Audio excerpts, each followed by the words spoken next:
Hello and welcome to Mid-America Baptist Theological Seminary. I'm Dr. Mikey Mewborn and I'll be your professor for the class Systematic Theology 2. This is a wonderful course here at Mid-America and I'm excited to be your professor as we walk through it. I want to share with you a little bit about today about the requirements and expectations for this course. And so if you want to pause the video at this time, you can go and print off or look at your syllabus at this time with me. And I'm going to do a little syllabus overview for you. So this is Systematic Theology 2. TH 6702. It's a 3-hour course in the spring semester of 2021. The class meets residentially every Tuesday, Wednesday, and Thursday from 10 to 10:50 a.m. And so for all of the residential students, you'll be required to be there for that. But also, if you are an online student, you're welcome to come and join us for some of our residential classes as well if you're in the area. So make sure that you know about that. Also in the syllabus, I have given you, of course, my name as well as my email address, which is mmewborn@mabts.edu, phone number there, as well as an opportunity or an acknowledgement that I will meet with you for an appointment if you have any questions about the class. So you can definitely call me or set up an appointment with me here at Mid-America. What's so great about being at Mid-America, I'm a 2-time graduate here, and so I love what Mid-America stands for, who we are as an institution, but also I have the wonderful privilege to be the campus life director as well as the associate dean of the college at Mid-America. And so I wear several hats here, but I love what I do. I love working with our faculty, staff, and especially our students. But without further ado, let's jump into the syllabus. Let's start with course description.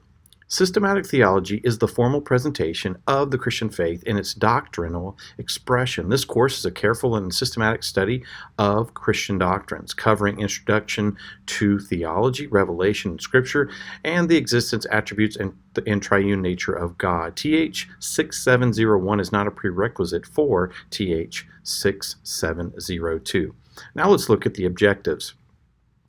We want to teach the student basic theological truths. Number 2, to acquaint the student with selected aspects of the literature, thought, philosophies, and movements within systematic theology. Number 3, to examine various and selected theological positions in detail. Number 4, to reinforce the values and doctrines of historic Orthodox Christianity.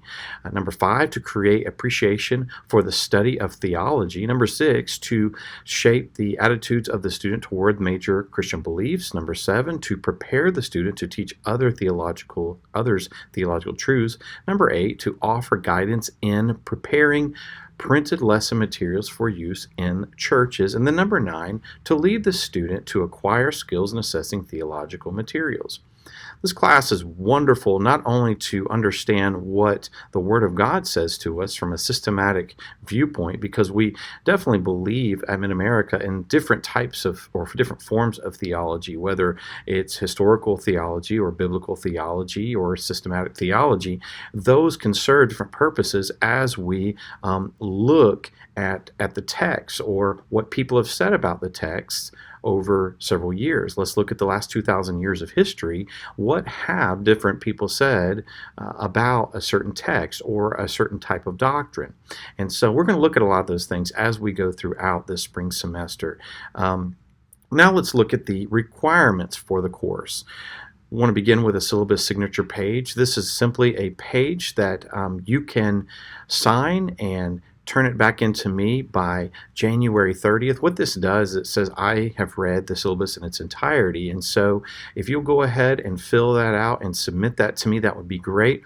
Or for all of our online students, you can just send me an email that reads, I have read the syllabus in its entirety, and that will take care of that requirement for you. But you must get this in. Failure to do so is a 3% deduction of your final grade.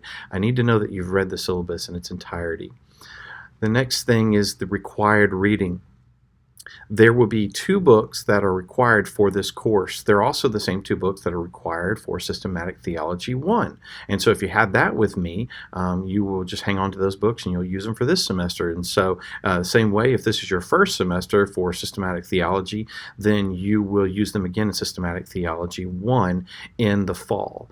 And so know about that, but the 2 books are Christian Theology by Millard Erickson and also Lectures in Systematic Theology by Henry Thiessen. So you have those 2 books there that you will be reading different sections of those, and that's going to make sure that you fulfill the requirement for your reading for this course. Class participation and attendance policy. This is for our residential students and also online students as well. All students at Mid-America have a total or maximum of 9 absences.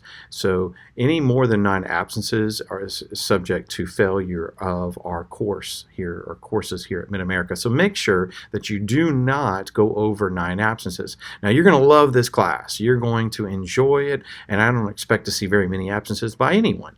But we know that things do come up, and when that happens, we want you to know and be sure that as long as you stay within that realm of 9 absences, you're going to be okay. I'm going to let you know when you're getting close, but I'm not too worried about that so much. So those are a few things that you need to know. The student should refer to student handbook for seminary attendance policies. That's very important.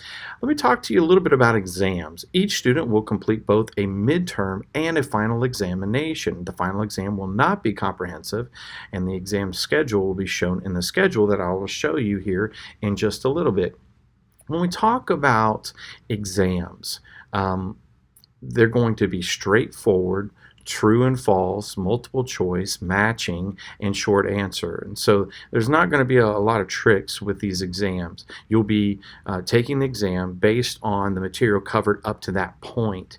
And as I said, the final exam will not be comprehensive, so you'll only be responsible for the material that's given to you after the midterm examination for your final exam.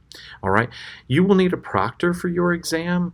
You will need somebody to be there for you or with you as you are taking the exam. They're going to be the person who gives you instructions. I will email them instructions for the exam. And so they will know how to get into it. They will also know the instructions to give you. So it's a very simple process, but I will need that proctor. So I need you to send me the proctor's name and email address, and then we can move forward with all those things. So that shouldn't be a big deal. You're going to see quizzes as well throughout the semester. I have quizzes every couple of weeks. I will post a quiz that you'll be responsible for taking. It'll be the same type of platform as the midterm and final exam. It's not going to be an issue whatsoever. You won't need a proctor for the quizzes, but you will definitely need one for the exams. So make sure that you secure a proctor for those things.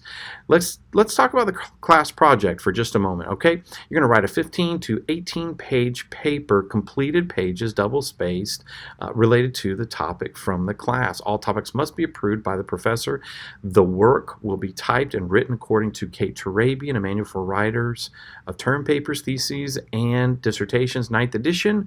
And so we can also supply you with the MABTS Turabian guide for this, and then that way that you can know exactly what's needed for that paper. It's a very helpful guide for you as you're working through that. It needs to be 15 full pages of text. So this is your wording. This is the actual paper. It's what you were giving me as far as content is concerned. So along or also included in that should be a title page, table of contents, and a bibliography. So you should have at least 15 pages. So most likely you're going to have an 18-page paper with 15 pages of your content. You will need a minimum of 20 sources, which include at least 4 scholarly journals must be cited in the paper. The paper will be due on the day indicated in the course schedule. Late papers will be penalized. This paper will be graded using the rubric in this syllabus. The paper is worth 25% of your grade. Make sure you get that in. and get it in on time. And I'm going to explain to you with the rubric, when we look at the rubric here in just a little bit, I'm explaining to you kind of what's expected for a paper. So that way that you can know what I'm thinking and what will be needed for a well-written paper. I want to talk to you also about the honor code. Now, when it comes to seminary, it comes to any higher education, it's important that you come under the honor code and you obey it. And the reason I say this is because when you don't, you are subject to failing the course, and possibly you could be removed from the program, which is just, we never want to see that happen. But those types of things do happen when someone plagiarizes or they cheat. And so it's imperative that you do not plagiarize and that you do not cheat on any of your tests. Plagiarism is just not giving someone else credit for the work that they've done. Instead, you're taking credit for it. And so it's important that when you quote somebody, you put quotation marks around what they said while it's in your paper, and then footnote that so that we can have a reference point of being able to find out where they said that, and that way we're giving them credit. You're giving them credit. We also need to make sure that we footnote and reference when people have a thought and we've used that thought. All you have to do is footnote that. Put a footnote and then give the true citation of what's needed there for that person. So these are very important things. Make sure that you do that. The book review. The student will write a 3 to 5 page book review about the book Christian Theology. The student will follow the guidelines of the book review worksheet in this syllabus. I believe that's on the last page of the syllabus, and you can find out a template for how to write the book review. Okay, now this is a really important thing, posting. Posting in the interactive form is the way that you receive credit for participation, for attendance, for interaction, those types of things. So students are required to post comments online in the interactive form for each class session. If you don't do it, you're going to possibly get a lower participation grade, or you will get a lower participation grade, as well as if you don't do it, you will be counted absent for those days. And absences, they multiply, it seems like, and before you know it, you could have 9 absences and be in a lot of trouble. And so you need to be careful making sure that you post. Now, here's how this works. Students should respond to both questions posted by the professor and the response by at least one other classmate. So what you'll do is you will answer a question that I will post for every class session. I will connect the class session with the interactive forum question, and you will answer that question. When you answer that question, other people are answering that question as well. Then you will respond to something someone else said and comment on it. And so this is important. You need to do this at least 3 times per week, or however many classes are given that week. And you will see that in your interactive forum online in Moodle. And so you must post all for the entire week before each Sunday night at 11:59 p.m. Central Standard Time. You need to get all your posts in for that week before that. I would encourage you to get them done throughout the week. That is the best way to go about that, best practice. But make sure posting is so crucial in online education, so make sure that you do that. Another thing I want to say about how we post and the way that we write, especially with your book review as well as your term paper, all submitted work that you turn in must go through Grammarly. And it's a wonderful software program that helps us to be able to write well. And so make sure that you have Grammarly, and make sure that you put all of your papers through it before it comes to me. And that's a very important thing. If you cannot get into your Grammarly account, make sure you contact the Campus Life office, and you can do that by emailing Mary Hannah Mark at campuslife@mabts.edu. The next thing is the late assignments. I want to talk to you about that for just a moment. All assignments, including reading reports, are expected to be turned in on the indicated due date at the beginning of the class period, whether or not you are present. Late assignments will be penalized 5 points per day. So it's very important that you get all that stuff in on time. Missed examinations, I just don't expect you to miss any examinations, but if something does come up, I need to know about it. You need to communicate to me, because you will have so much time to be able to take the exam online. It'll probably be open for about 5 days. Since you'll have all this time to be able to do it, you should be fine taking it at some point. There shouldn't be a time where you miss it. If you're going to be out of town, not able to get online during that time, let me know before that trip so that I can make arrangements for that. But I don't plan on any missed examinations. Make sure that you take the exam when it is opened up, okay? And you'll see that in the course schedule. Class grading, the course grade will be determined as follows. Participation grades 10%, midterm 20%, final exam 20%, paper 25%, assigned reading 15%, book review is 10%. Now, the grade point averages are determined with a 12-point system. You can see that in your syllabus. It's very simple. 97 to 100 is an A. An A minus is 95 to 96. A B plus is 93 to 94. And you can see the rest of it in your syllabus there. The most important thing to say about grade point averages or your final grade is that you have to receive all credit points or full credit or full percentage point for each grade. So let me explain it to you this way. If you have an average of 94.7%, that is a 94. You have not fully earned the 95 yet, and so that will impact that grade. You can understand that there. All right. Another thing I want to just mention about the schedule and the syllabus in general is that all efforts will be made to follow the syllabus, but we know that things come up. We're living in crazy times right now anyways with the COVID pandemic, and so understand that things might come up and I might have to change the syllabus. I don't expect to, but just know that I reserve the right to be able to do that. All right, well, we see here in the course schedule, it's a really simple grid. We see on the left-hand side the week, and then we see the date, the topic of the day, as well as reading assignments, things like that. And it's very simple to go through this. I pretty much just give you the topic, and you can walk through it, and you can make sure that you keep up with the reading, and the reading is on the right-hand side, so you see the Erickson book, the Thiessen book, then you see a quiz, January 28th, another quiz on February the 11th, another quiz, and then midterm examination on March the 4th. That'll lead you right into spring break, which is March 8th through the 12th. And then we continue on through the rest of the semester. Got some quizzes in there.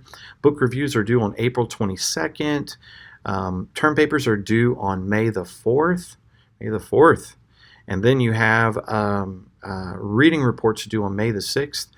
And then final examination will be due May the 11th week. So make sure that you know about that. This schedule is really simple. In your syllabus, you'll also see selected bibliography, and this is helpful if you're looking for a certain paper topic or you're wanting some resources as you were studying for this class or you were studying for a paper, a term paper, something like that. I definitely want to be able to give you some resources for that, and you'll see that there. The next thing you'll see is the grading rubric for papers. All right, let me talk about papers for just a moment. You're writing with a Trabian format and style. This is so important that you know what that is all about. The best way to do that is using the MABTS Turabian guide or the tutorial. That really helps you to be able to lay out what your paper should look like, also what footnotes should look like. Be consistent. Just a few things I want to give you to help you write a paper. Be consistent in your writing. Make sure the font size as well as the type of font is the same throughout your paper. Make sure your spacing looks good, your margins look right. Also, take care to use action verbs, not passive voice verbs. So let's try to stay away from the words such as is, was, are, were, things like that. Those words are not helpful, or they don't strengthen a paper very much. What we want to do is use action verbs, such as the boy ran across the street.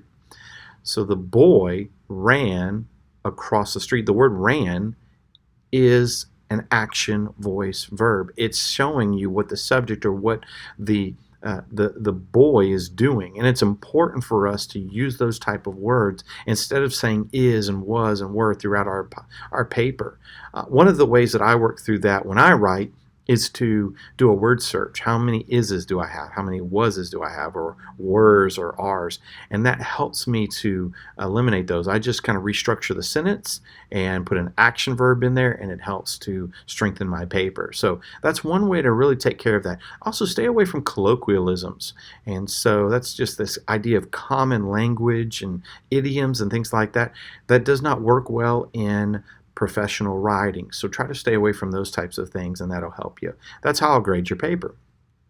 Next, online posting, Rubric. And so make sure that your posts are about 3 to 5 sentences per post. That's a really good post. Anything shorter than that's kind of too short, and anything longer than that's a little too long. We want to just kind of stay in that area, and that way we give everybody opportunity and time to be able to read the post, read something that is well written, and think through it. Don't just throw down words, but think through that. And then the next thing is reading report. I need to know what percentage of the reading required in this course did you read? Did you read all of it that was given to you in the syllabus schedule, or did you just read 50% of it? How much of it did you read? I also put in here the syllabus signature page, and so you're just welcome to email me. I have read the syllabus in its entirety. And the last page is the book review. This is a template for your book review. And so if you will follow along with this using Turabian as your format and style type of guide, you will do a great job with the book review. So make sure that you do that. I'm really going to be looking for your interaction there and evaluation of the book. So anyways, it's good to be with you. I am so excited about this course. I look forward to being with you throughout the spring semester. God bless you, and we'll talk to you soon. Bye-bye.